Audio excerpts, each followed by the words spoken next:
Pada hari ini membicarakan tentang infeksi yang secara umum kita selalu berhubungan dengan kondisi infeksi dalam rongga mulut.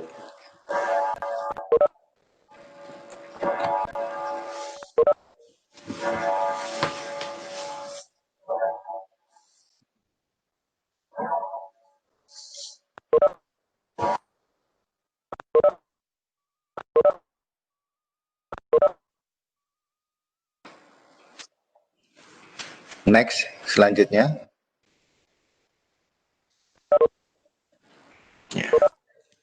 Jadi pengertian infeksi secara umum itu merupakan masuknya dan berkembang mikroorganisme dalam tubuh sampai timbulnya gejala penyakit. Jadi kalau itu belum sampai masuk ke dalam tubuh dan menimbulkan gejala penyakit belum disebut sebagai infeksi. Ini secara definisi umum. Selanjutnya, next. Sedangkan klasifikasi ditinjau dari asal infeksi, yang pertama odontogen. Odontogen itu bisa mengenai jaringan keras, gigi, tulang maupun sendi rahang. Terutama kita sering jumpai pada profesi adalah yang karena selanjutnya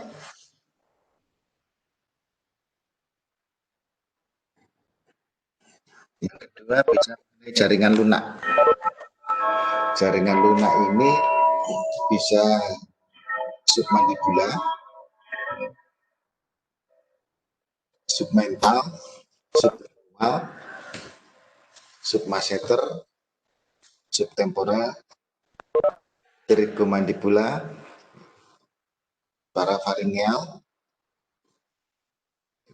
palatal, bukal, labial, ya, sublingual, periodontal, selanjutnya, ya.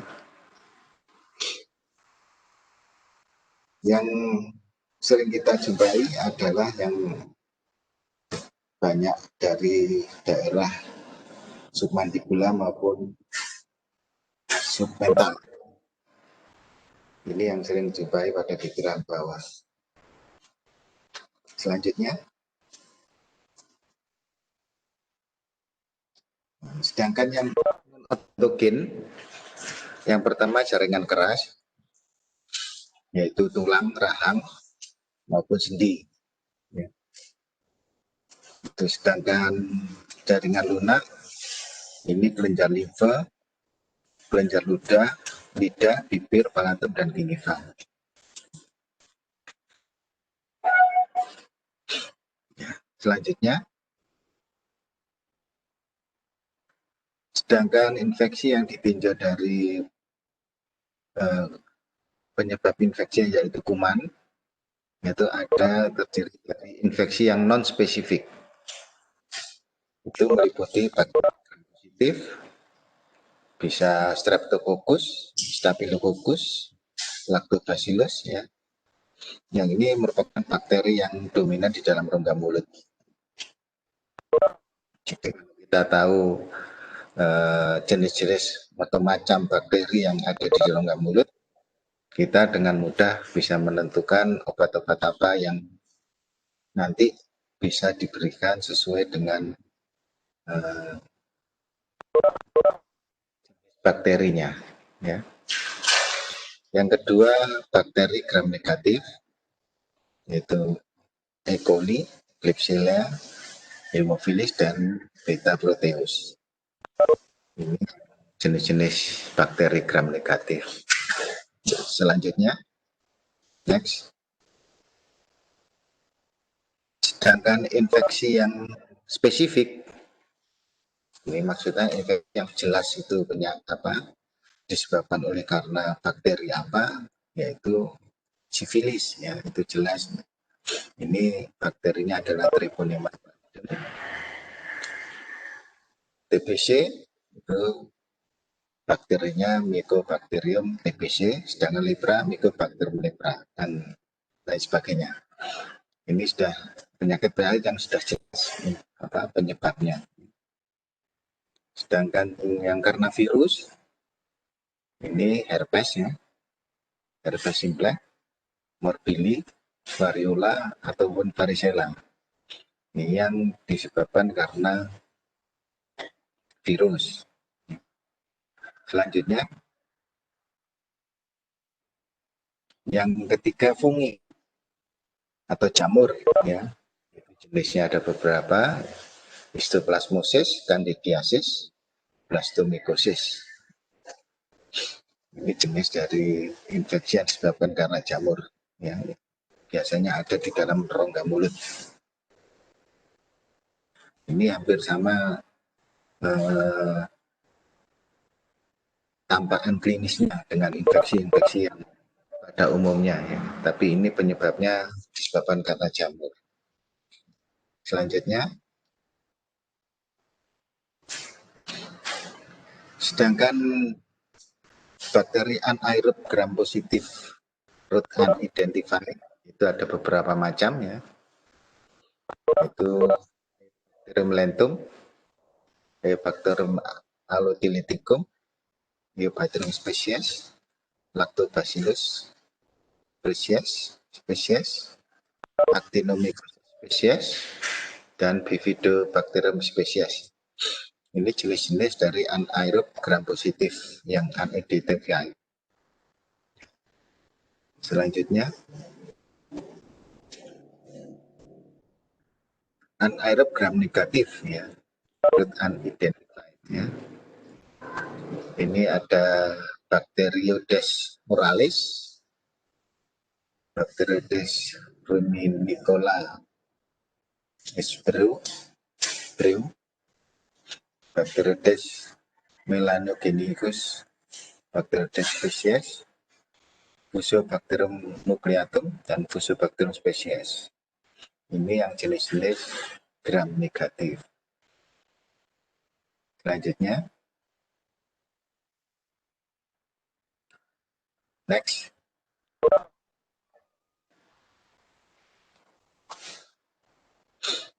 Sedangkan untuk anaerob gram yang kokus jenisnya adalah Veillonella parula. Yang kedua, Veillonella alcalescens.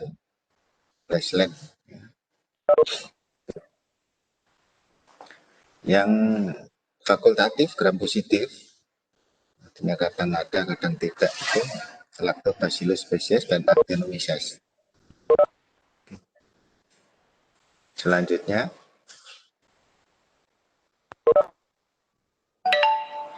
untuk bakteri yang fakultatif gram positif jenis kokus, Streptococcus pyogenes, Streptococcus epidermis, Streptococcus aureus, Staphylococcus, Enterococcus, dan Streptococcus salivarius. Ini bakteri-bakteri jenis gram positif yang bentuknya kokus ya, yang ada di dalam rongga mulut. Selanjutnya,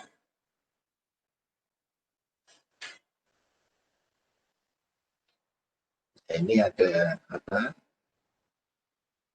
skema tentang perluasan infeksi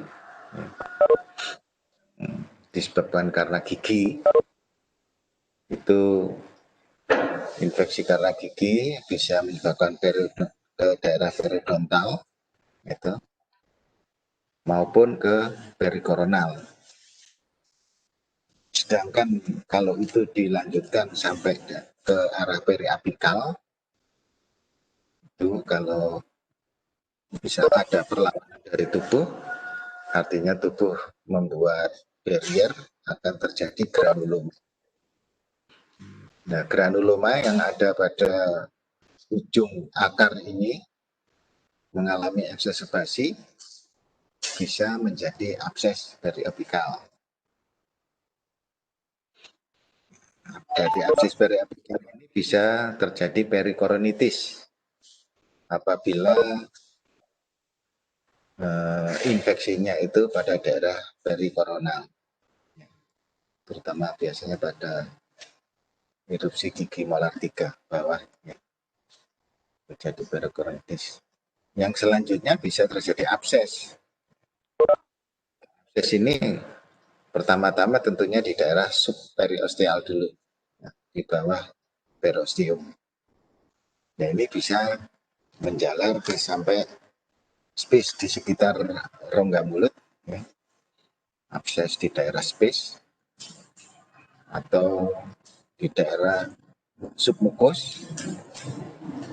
Kalau itu lebih parah lagi bisa menjadi selulitis, ya. Pada selulitis ini belum terbentuk abses, ya, jadi masih proses itu terjadinya abses, dan selanjutnya menjadi flekmon.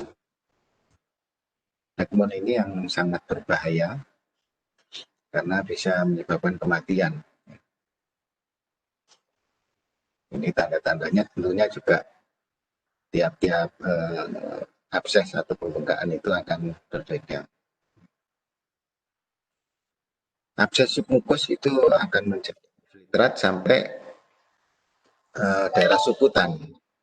Kalau itu berlanjut, ya, berlanjut sampai tembus, bisa sampai terjadi fistula. Juga bisa terjadi komplikasi, ya, untuk abses tadi, terutama untuk flekmon dan abses di daerah space di sekitar rongga mulut. Nah, abses ini mengalir biasanya pada daerah-daerah yang mudah dilalui, ya, mukosa, daerah-daerah sekitar rongga mulut yang mudah dilalui, ya, misalkan di daerah space itu, ya, rongga-rongga itu yang bisa terisi abses. Selanjutnya,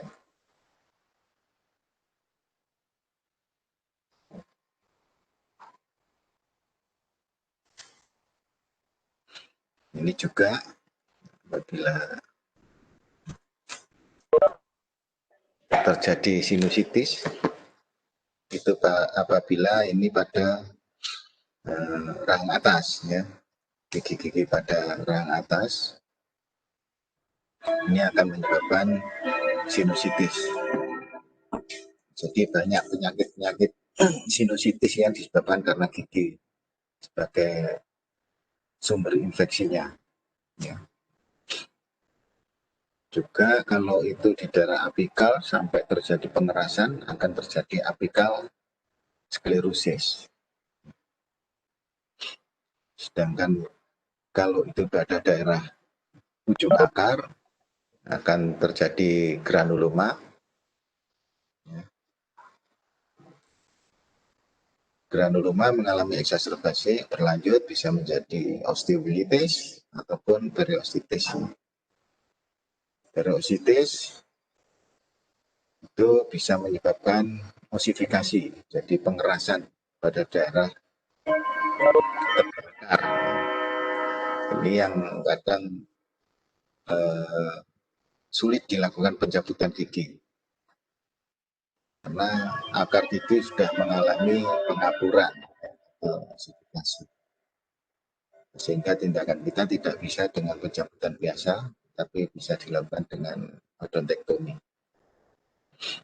Apabila dari periostitis ada granulasi, ini bisa menjadi abses, ya, abses submukus maupun abses sukutan.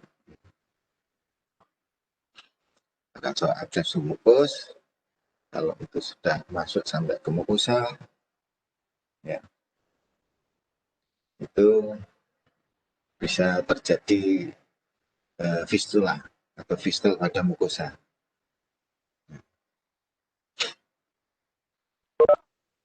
Kalau abses subkutan itu tentunya dia sudah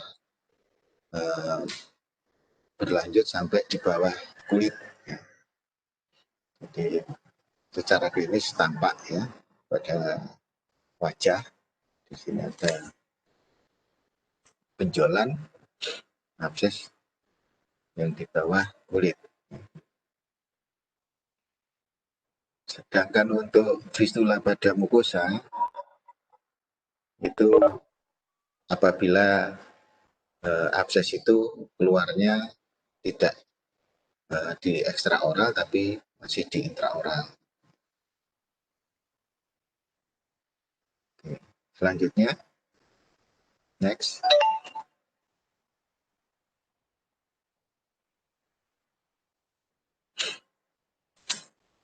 Kalau perikoronar akut, ya, itu kalau sudah berjalan lama menjadi perikoronitis kronis, yang apabila mengalami eksaserbasi, dia akan menjadi abses pada daerah space, ya, di sekitar rongga mulut, ataupun abses submukosa, selulitis. Selulitis ini radang pada sel, ya, intrasel. Ya, di sini hanya terbentuk infiltrat, ya. Jadi di sini mulai terbentuk pus, ya. Jadi pusnya itu masih menyebar, jadi belum terlokalisir. Yang akhirnya nanti bisa menjadi abses subkutan.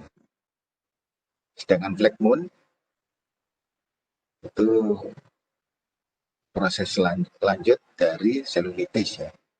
Dan di sini sudah abses sudah terbentuk dan mengumpul, terutama di bawah rongga mulut, ya, mandibula, di bawah mandibula. Biasanya kiri kanan, ya, kiri kanan dan keras. Nah, ini bisa terjadi komplikasi. Selanjutnya, next.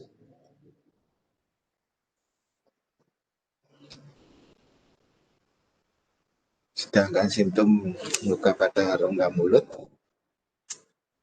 rahang dan mulut, ya, secara radang akut, ini tandanya biasanya bengkak, panas, trismus, kemerahan, dan sakit. Ini tanda-tanda, ya, radang akut. Kalau tanda-tanda radang secara umum, yaitu tumor, rubor, kalor, dolor, fungsiolesa. Ini secara klinis seperti ini. Selanjutnya,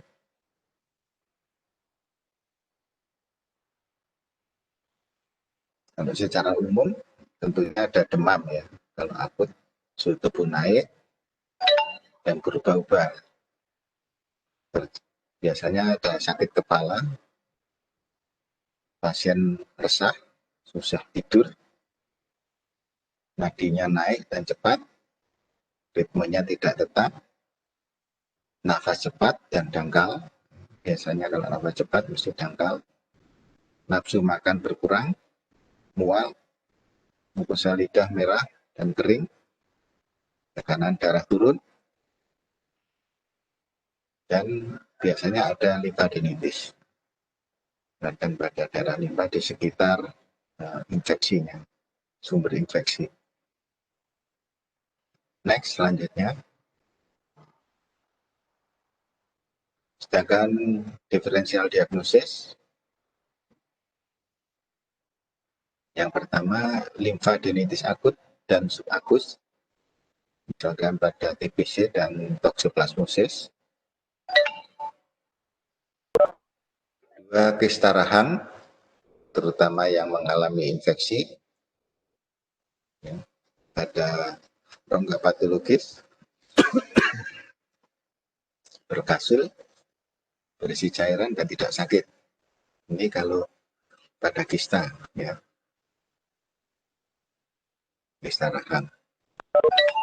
Kista pada mulut, ya, ini pada jaringan lunaknya yang meradang, itu meliputi kista dermoid, mukokel, dan ranula. Ini sering kita jumpai, ya, di mukosa rongga mulut. Selanjutnya, tumor jinak, itu seperti misalnya amiloblastoma ataupun fibrosdisplasia. Sedangkan tumor ganas, karsinoma epidermoid, sarkoma, limfosarkoma jarang dijumpai juga. Terus sedangkan trauma rahang dan mulut, misalkan patah rahang, terjadi juga hematom. Kalau pada kelenjar ludah, karotis, atau karena sialuidinitis, ada penyumbatan karena adanya batu atau kapur di saluran kelenjar ludah. Selanjutnya,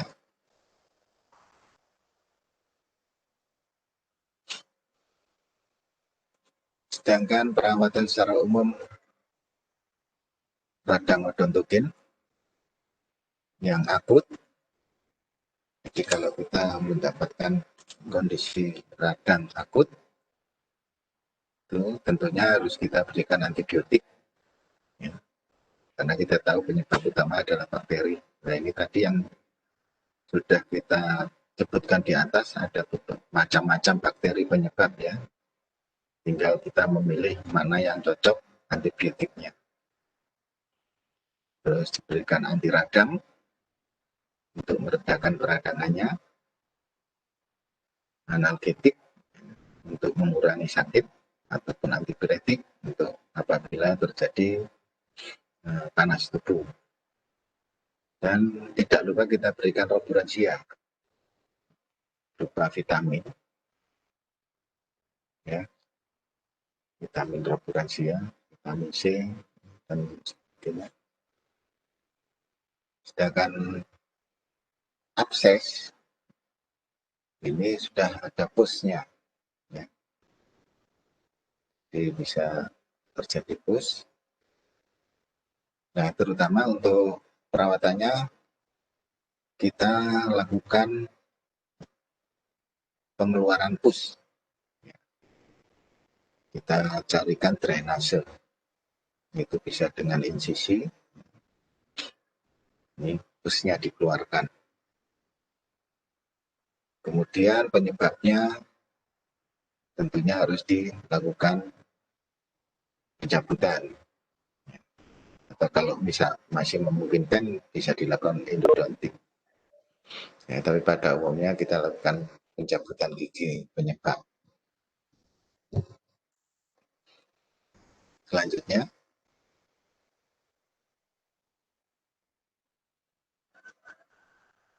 itu kita bicara tentang perikoronitis. Ini radang pada jaringan sekitar mahkota gigi yang akan erupsi, ya, dalam proses erupsi untuk nomor 3 bawah, ya.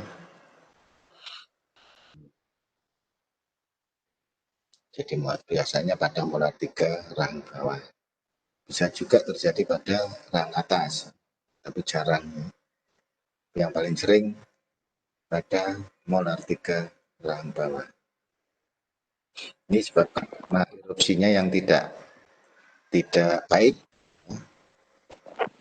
ya, bisa dikatakan sebagai impaksi, ada hambatan karena posisinya bisa miring, ya, atau horizontal atau lain sebagainya, sehingga dia tumbuhnya terhambat. Di samping itu juga ada celah sempit di antara gigi, mahkota gigi, dan mukosa, sehingga makanan mudah mengumpul di sana. Ini yang menyebabkan terjadinya infeksi karena di sana banyak bakteri. Ini disebabkan karena pembersihan secara mekanis sangat sulit, ya, sulit diikat, terutama untuk molar 3. Nah, biasanya di sini ada operculum, ya. Operculum itu merupakan mukosa yang masih menutupi sebagian dari mahkota gigi. Nah, ini bisa karena bakteri yang ngumpul di bawahnya ataupun luka. Luka diakibatkan trauma benturan dari gigi antagonisnya atau gigi rang atasnya sehingga terjadi perikoronitis. Selanjutnya, untuk perikoronitis akut, di sini tanda-tandanya merupakan rasa sakit yang spontan. Rasa sakit apabila ditekan. Ya. Di sini tidak ada pengaruh suhu atau rangsangan. Untuk menelan sakit, terjadi veter X-ray dan bengkak sekitar gigi yang warnanya merah. Di akut. Selanjutnya,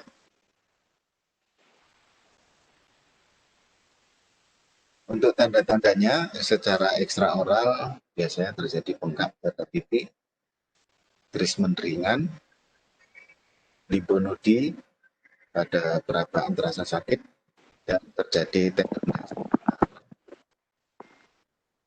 Secara sistemik, kalau kondisinya akut biasanya disertai dengan suhu tubuh yang naik, demam, kepala pusing, ya, nafsu makan jelas akan menurun karena kondisi tubuh yang tidak enak dan sakit untuk makan. Sedangkan pada daerah intraoral itu biasanya terdapat operkulum dan jaringan sekitarnya yang bengkak. Ya. Tenderness-nya positif. Nah, ini biasa keluar pus dari pocket. Ada di sekitar itu. Apabila kita tekan, akan keluar pus. Ataupun kadang tidak usah ditekan, sudah nampak ada pusnya. Selanjutnya,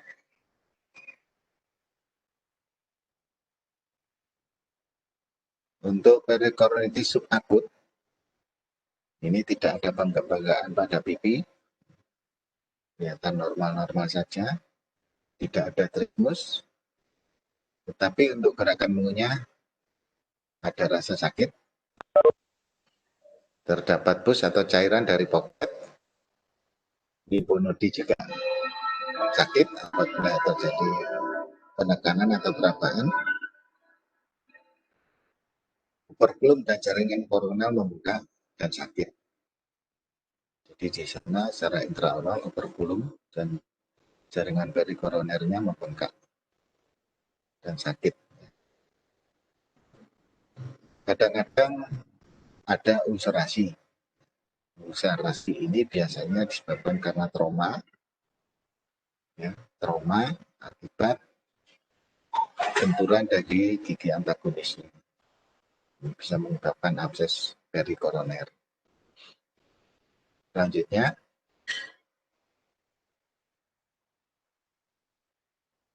untuk terapi atau pengobatannya tentunya tidak lepas dengan antibiotik. Tentunya antibiotik yang cocok, yang adekuat. Itu. Terus anti radang, karena di sini ada peradangan. Juga analgetik untuk mengurangi sakitnya. Bisa juga diberikan obat kumur. Obat kumur. Sedangkan tindakannya atau perawatannya bisa dilakukan operkulektomi apabila itu posisi giginya bagus, ya, dan tidak terlalu menutupi dari gigi. Jadi kita potong aja operkulumnya. Tentunya setelah dilakukan pengobatan antibiotik, ya. Jadi sudah baik baru kita lakukan operkulektomi. Atau tindakan yang paling radikal, ya. Jadi daripada nanti muncul lagi, ya kita lakukan pencabutan giginya. kita korbankan, kita cabut gigi molar 3-nya. Ini tentunya tindakan yang paling baik ya, dengan pencabutan gigi. Selanjutnya, sedangkan abses pintu alveolar periapikal, abses karena gigi dan langsung berlanjut menembus alveolar dan periapikal secara lokal, ini sakit gigi yang hebat dan terlokalisir. Tenderness positif pada giginya. Apabila dilakukan aplikasi panas pada gigi akan terasa sakit, tapi di sini belum terjadi bengkak ya, pada daerah pipi.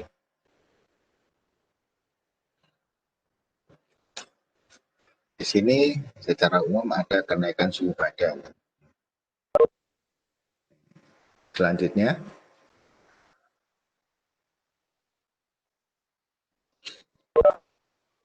untuk tindakannya, yang pertama tentunya kita lakukan pengoboran atau pembukaan pulpa ya, untuk mengeluarkan gas yang ada di dalam rongga pulpa, ataupun mungkin sudah ada abses di dalam rongga pulpa. Nah, ini kita buka. Dengan dibuka tadi akan terjadi pengurangan tekanan ya di dalam gigi yang akan disalurkan ke ujung akar, akan berkurang dan sakitnya akan hilang. Yang kedua, tentunya dilakukan pencabutan gigi karena itu merupakan sumber infeksi. Bisa kita lakukan dengan anestesi blok anestesi.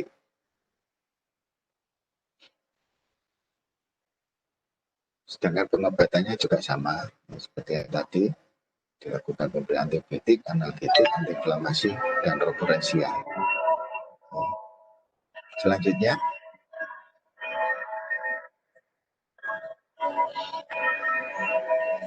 untuk periostitis, ya, jadi ini inflamasi atau radang pada daerah periosteum. Ini bisa akut ataupun kronis. Yang kronis bisa bergranulasi, sedangkan yang tidak bergranulasi bisa mengalami pengapuran, osifikasi. Jadi di sini akan terjadi pengerasan, ya, sehingga gigi sulit dicabut. Selanjutnya,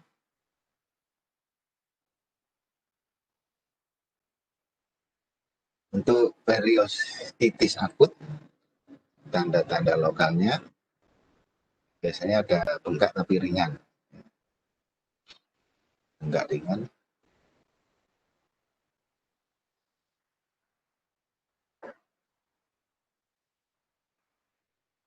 Ini berdenyut, ya, dan radanya bisa sampai ke sendirahan, telinga, pelipis maupun kening. Kalau itu terjadi pada incisivus atas, ini terjadi udim pada bibir atas, jadi ada pembengkakan pada bibir atas. Sedangkan kalau terjadi pada caninus, premolar, dan molar rang atas, ini terjadi sulcus nasolabialis yang datar.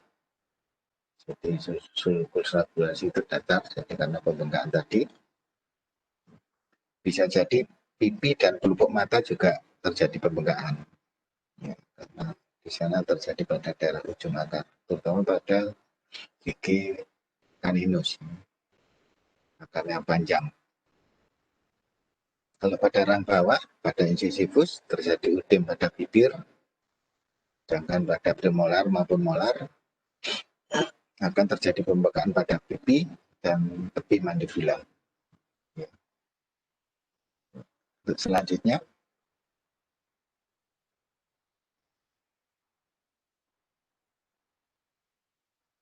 Sedangkan limfonodi biasanya terjadi pembengkakan dan tenderness-nya positif.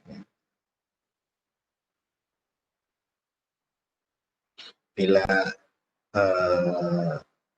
saat akan timbulnya pus itu biasanya rasa sakit yang hebat, ya, sehingga terjadi abses subperiosteal. Jadi masih di bawah periosteum, ya, abses. Tapi rasa sakitnya cukup berat. Selanjutnya,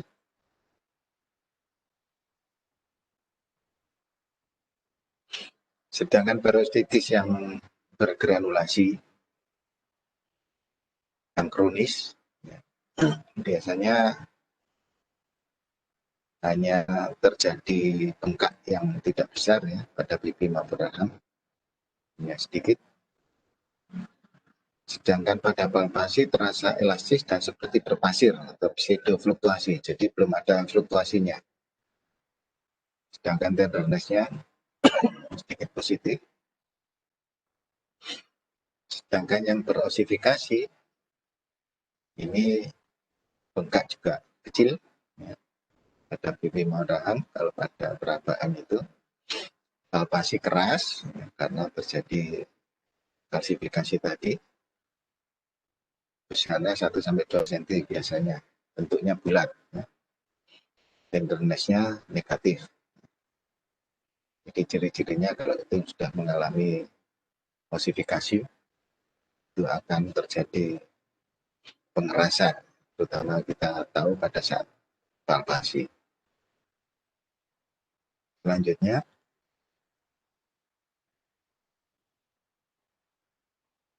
sedangkan perluasannya pada ekstraoral, yang pertama fossa canina, ya, sampai pada tepi orbita, pada daerah bukal ataupun labial. Sedangkan pada daerah ventral, perlekatan muskulus masseter dan ramus mandibula, itu biasanya abses submandibula, abses perimandibula, abses pada spasia atau rongga-rongga sekitar rongga mulut, abses subkutan, selulitis, dan berakhir dengan phlegmon. Selanjutnya,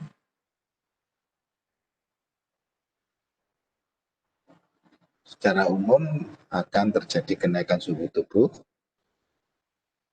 KU-nya biasanya menurun, nafsu makan berkurang, dan biasanya demam.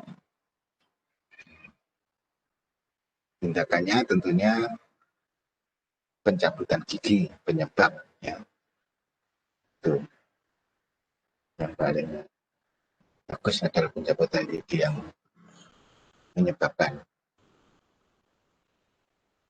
Atau bisa dilakukan apigoektomi itu kalau kondisinya memang hanya ringan-ringan saja. Ya. Bisa dilanjutkan selanjutnya dengan fisioterapi ataupun tanpa fisioterapi. Selanjutnya,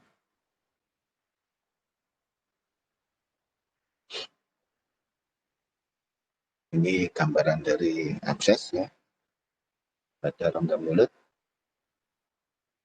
Selanjutnya, abses submukus, tanda-tanda klinisnya bengkak oral, ya, meliputi daerah vestibulum, palatinal, lingual maupun gingiva. Tenderness-nya positif, warnanya merah, adanya fluktuasi, rasa sakit, ya, ada rasa sakit, trismus bisa tidak, bisa iya, KU-nya baik ataupun kurang baik. Dapat limfadenitis, bila terjadi abses submukus, tanda-tanda klinisnya. Selanjutnya, sedangkan bila terjadi pada incisivus atas, ini bibir bengkak, sulcus nasolabialis terangkat, sayap hidung terangkat, pelupuk mata bawah juga, ya. Kalau pada caninus, sulcus nasolabialis terangkat, bengkak pada pipi dan pada fossa canina, bengkak pada mata, ya, pelupuk mata, sedangkan pada molar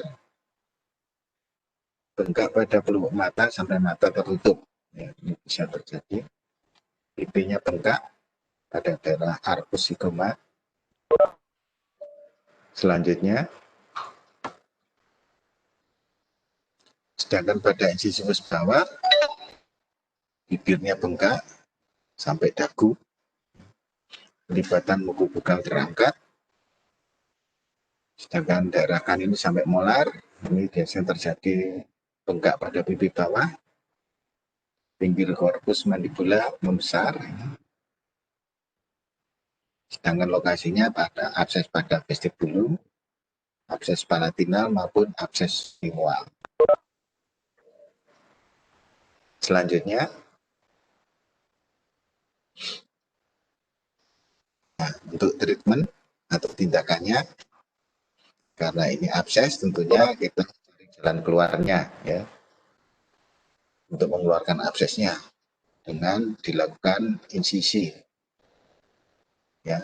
Setelah insisi kita beri drain atau drainase, bisa dengan kasa, ya.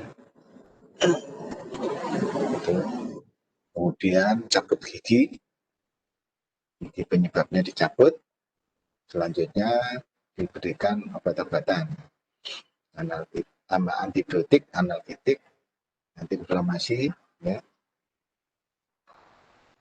untuk membunuh kumannya tadi.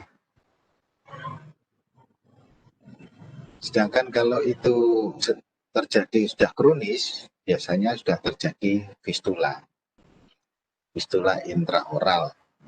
Jadi pesnya itu keluar ke daerah intraoral. Biasanya dimulai dengan tanda-tanda gambuil, ya, pada daerah mukosa atau gusi, ya, gambuil.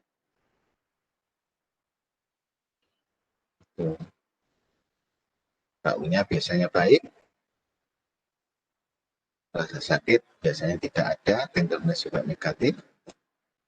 Tindakannya tentunya dilakukan pencabutan gigi. Selanjutnya,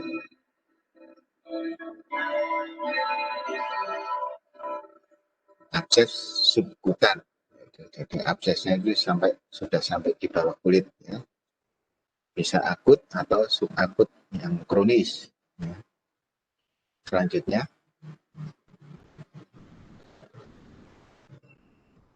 sedangkan yang akut, tanda-tanda klinisnya kulit berwarna merah, biasanya seperti itu, pembengkakan pada ekstraoral, terjadi fluktuasi, tenderness positif, batas pembengkakannya jelas, biasanya abses sudah sekitar 1-5 cm, kadang ada trismus, lebih sering soliter atau pembengkakannya hanya satu, ya. Ini terikat erat dengan dasar, jadi masih sulit digerakkan. Kadang terlihat pusat nekrosis. Pusat nekrosis di mana itu akan kelihatan kalau itu sudah terjadi crater. Crater itu puncak dari absesnya, ya, seperti puncak gunung gitu. Warnanya akan ada daerah nekrosis di sana kelihatan. Keadaan umum biasanya tidak baik. Selanjutnya,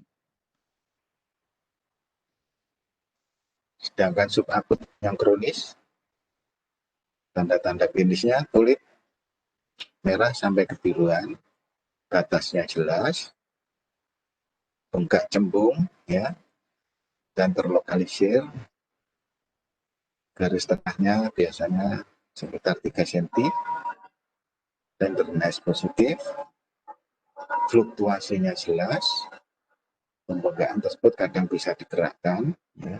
Kadang tadi sulit digerakkan, rasa sakitnya sudah berkurang, biasanya keadaan ruang pasien membaik. Selanjutnya, tindakan abses sebutan. Ya, pertama tentunya kalau namanya abses kita harus melakukan pengeluaran dari abses itu dengan cara insisi. Kalau itu sudah sampai ekstraoral ya tentunya insisi ekstraoral dan drainase. Jadi kita memberikan jalan atau aliran dari abses. Yang kedua, pencabutan gigi, terutama gigi penyebabnya. Yang ketiga, pemberian obat-obatan, antibiotik, analgetik, antiinflamasi, dan prokuransia kalau perlu. Selanjutnya bisa kita berikan fisioterapi, ya. Itu bisa dengan menggunakan sinar infrared, ya, ataupun infrafil. Selanjutnya,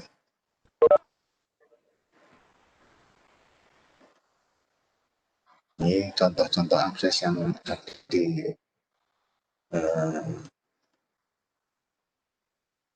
sekitar rongga mulut, abses mandibula. Selanjutnya,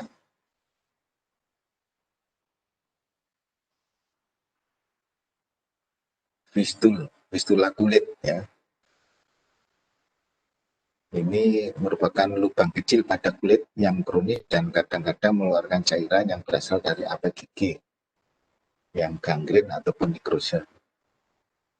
Jadi yang dikatakan fistula itu merupakan saluran, ya.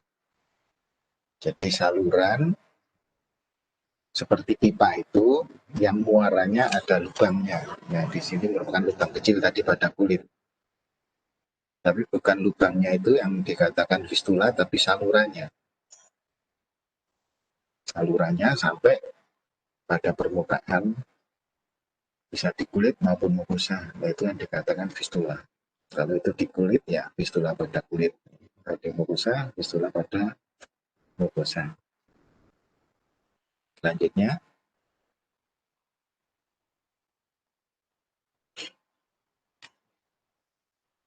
tanda-tanda klinis. Kalau tanda-tanda klinis secara ekstraoral, di sini kita jumpai lubang kecil, ya. Lubang kecil yang sifatnya biasanya kronis menaun. Jadi epitelisasi pada sekitarnya sehingga dia tidak menutup, ya. Jadi selalu keluar cairan di sana.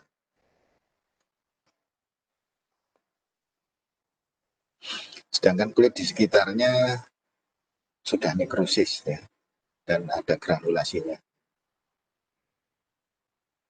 Ya. Sering keluar pus atau cairan, ya.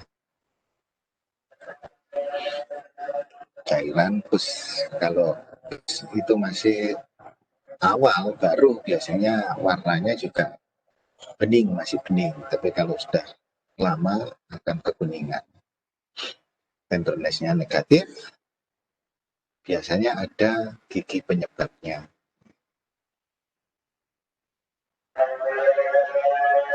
Kalau lokasinya bisa di berbagai tempat, ya, tergantung dari penyebabnya. Selanjutnya,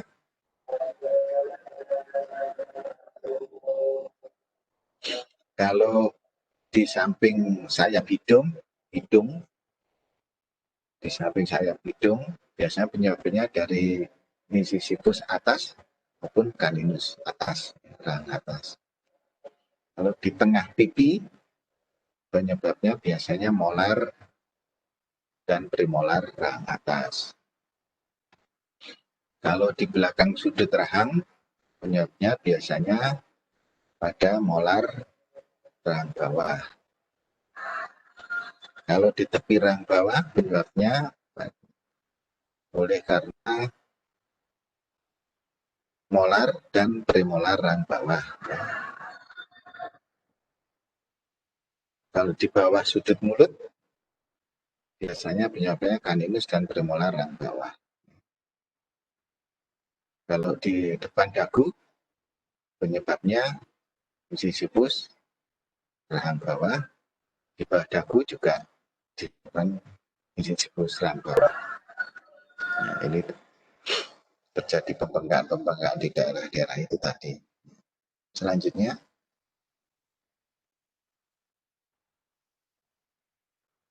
untuk tindakannya, pertama pencabutan gigi penyebabnya. Yang kedua, kita lakukan kuretase atau pengerokan. Jadi pada daerah soket bekas cabutan gigi dikerok atau dikuret sampai bersih. Apabila terjadi fistula, ya kita lakukan eksisi elips, ya, kemudian kita jahit, dan pemberian tampon dan obat-obatan. Ya, obat-obatnya sama ya tentunya karena bakteri tentunya ada antibiotik, analgetik, antiinflamasi, dan referensi. Selanjutnya, ini contoh-contoh gambar aja, ya, abses yang sudah terjadi fistula. Selanjutnya, ini juga gambaran dari perjalanan dari abses, ya, abses di daerah gingiva, daerah inferior labial, perimandikuler, submandikuler. Jadi ini perjalanannya ke sana. Yang awalnya dari gigi, ya, dari ujung akar gigi, dia akan mencari jalan keluar, ya, pada daerah-daerah sudah dilalui. Nah, ini gambarannya seperti itu. Selanjutnya, ini juga contoh gambaran abses pada wajah. Selanjutnya, ini juga ya abses pada daerah pipi atau rongga mulut. Selanjutnya, ini juga ya. Selanjutnya, ini juga ya, abses juga yang sudah keluar sampai ekstraoral. Selanjutnya, sama. Selanjutnya, selulitis. Ya. Selulitis yang disebabkan karena gigi. Ya. Itu radang yang punya kecenderungan terbentuknya pus. Ya. Jadi masih radang di sini itu sebetulnya. Jadi kalau diinsisi tidak akan keluar pusnya. Karena baru terbentuk, mulai terbentuk. Jadi masih di antara intraseluler. Ya. Di sini akut dan membatasi diri dari jaringan yang beranyam longgar pada lapisan permukaan dan dasar mulut. Jadi mula-mula memang difus ya, difus, jadi tersebar kemana-mana, radangnya hebat. Setelah beberapa hari maka pesnya akan terbentuk, akan terkumpul, terlokalisir. Biasanya terjadi trismus dan kesulitan menelan. Ini mesti disertai dengan demam atau kenaikan suhu tubuh. Ini ciri-ciri dari selulitis. Suhu tubuh meningkat. Selanjutnya,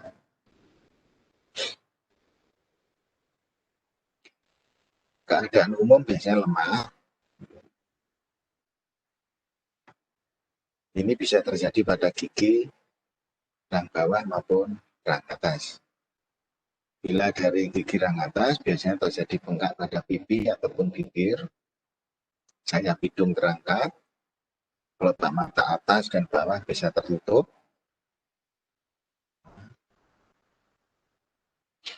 dan ini argusigomaticus masih bisa teraba.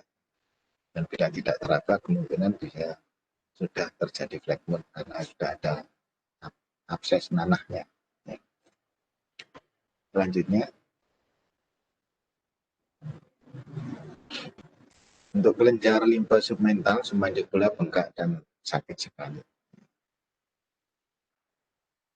Nah, ini bisa di diferensial diagnosa atau diagnosa cangkingannya yang mendekati itu bisa parotitis, abses periosteal, hematom, emfisema, abses submukosa, abses submandibular, dan abses pada daerah spasia. Untuk diferensial diagnosisnya. Selanjutnya, untuk perawatannya, ya pasti kita lakukan pengobatan antibiotik, anti radang, analgetik, dan roburansia. Bila perlu kita berikan obat kumur ataupun fisioterapi. Ini dilakukan dengan penyinaran ya, dengan infrared atau infrared. Bila sudah ada fluktuasi atau adanya bus, bisa dilakukan injesi ya, dan kita berikan tampon. Yang terakhir tentunya penyebabnya harus dihilangkan, dilakukan pencabutan gigi. Selanjutnya, sedangkan infiltrat biasanya itu merupakan bengkak yang kekarnya terbatas berbentuk difus ya, di pipi atau di tepi bawah mandibula serta pada batasi terasa agak sakit. Ini sebagai kelanjutan dari selulitis. Ada infiltratnya. Kalaupun sudah ada pus, nah, kalau itu sudah sampai di daerah subkutan disebut abses subkutan. Selanjutnya, sedangkan yang tipe akut, kulit berwarna kemerahan, terasa panas dan sakit, berbentuk difus dikelilingi oleh lekukan, kulit terasa lekat pada bengkaknya, kecuali di sebelah dalamnya ada otot. Konsistensi padat. Ya. Tepatnya pada pipi, samping hidung, tepi bawah mandibula atau dagu, kadang ada trismus, gambaran intraoral, enggak pada sisi buka labial, puncaknya, tenderness musik, teraba, padat. Selanjutnya,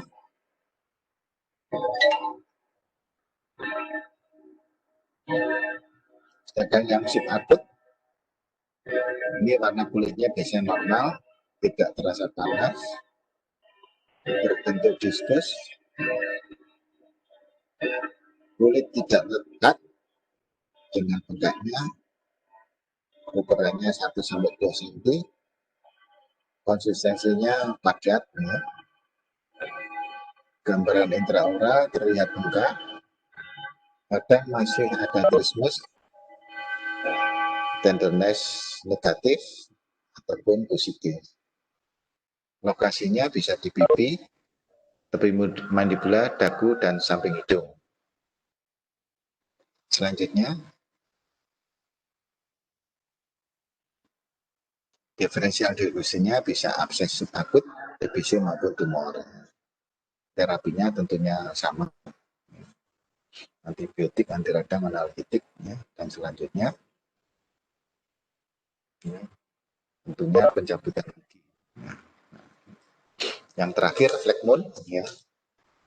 Pada ini merupakan radang akut yang tumbuh cepat, difus dalam jaringan perannya melonggar, dan tidak ada kecenderungan pembatasan dan pembentukan pus.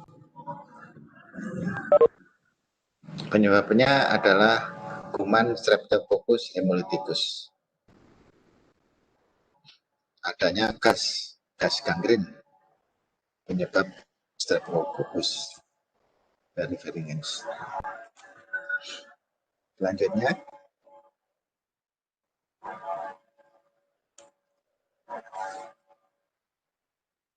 jadi ini ada penyebabnya dalam ruangan interstisial jaringannya, jaringan yang longgar di bawah kulit antara fasia dan otot. Jadi ini letak dari pusnya. Sedangkan asalnya dari gigi, ya, bisa furunkel pada bibir hidung, osteomyelitis, tonsil, dan kelenjar ludah. Selanjutnya, kondisinya keadaan umum demam, ya, nadi cepat, badannya lemah, kadang disertai muntah dan diare. Tanda-tanda lokal bengkak, misalnya pada dagu, ya, sampai membesar dan membulat. Tenderness positif. Nah, ini yang paling merupakan ciri-cirinya yang spesifik, konsistensinya keras, ya, pada bawah mandibula, keras seperti papan, keras. Kulitnya mengkilap, merah, panas, dan hangat. Selanjutnya, nah ini juga tanda-tanda, ya, lokasi di dalam rongga mulut, lidah terangkat. Jadi kalau ada abses di dalam rongga mulut, lidahnya sampai terangkat dan tegang, ini kita sudah mencurigai itu adalah phlegmon. Dasar mulut intraoral terangkat, pembengkakan cepat meluas ke leher dan pectoralis, remote. Kalau sudah dyspnea harus segera dirawat ke intensif. Jadi karena pembengkakan tadi bisa menyumbat pernapasan, menyebabkan pasien gagal bernafas dan akhirnya meninggal. Hiponodi regional membengkak dan sakit, mulutnya biasanya agak terbuka, air ludah sering mengalir keluar, kepala ada kecenderungan tertarik ke belakang. Ini tanda-tanda intraoralnya. Lokasi selanjutnya,